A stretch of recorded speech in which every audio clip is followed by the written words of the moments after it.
सन्मान्य अमित साटमजी आणि अन्य आमचे महायुतीचे आमदार यांनी एकत्र मिळून सरकारकडे मागणी एवढीच केलेली आहे, ज्यांची नावं दिशा साल्यांच्या वडिलांनी घेतलेली आहे की ह्यांनी माझ्या मुलीचा सामूहिक बलात्कार करून खून केला, तर सुप्रीम कोर्टच्या त्या जजमेंटप्रमाणे अन्य लोकांना जो काही न्याय लागतो तोच ह्या तिघांवर लावावा, एवढीच मागणी सभागृहाने केली।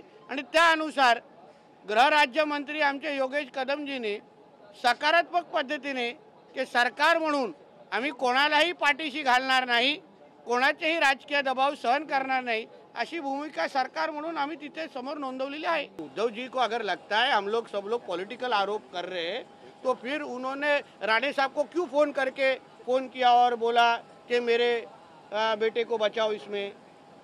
खुद नारायण राणे साहब को फोन किया था, एक नहीं दो बार किया था।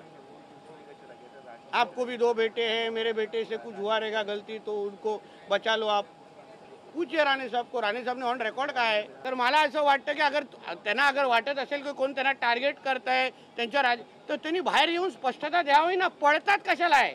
काल मी बघत होतो तुमचे सगळे चॅनलवाले कधी नेहमी तावातावानी बोलणारे भास्कर जावदे पळवत होते, आमचे सुनील प्रभूजी कानावर फोन लावून न वाजणारा फोन कानावर लावत होते आणि कुठेतरी बाकीकडे निघून जात होते।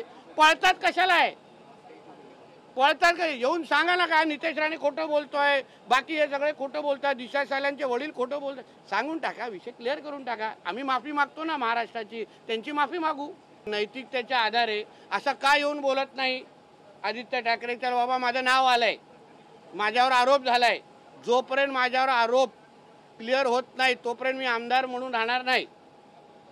वारंवार हे नितेश राणे आणि सगळेजण वारंवार येत आहेत, माझ्यावर आरोप करतायत। चला एकदाच हे सगळे आरोप मी स्पष्ट करतो, क्लिअर करतो। मी 8 जून रात्री कुठे होतो, 13 जून रात्री मी कुठे होतो, मी दिशा साल्यांना ओळखतो की नाही, ती त्या दिवशी माझं टावर लोकेशन काय होतं हे सांगून टाकावं ना।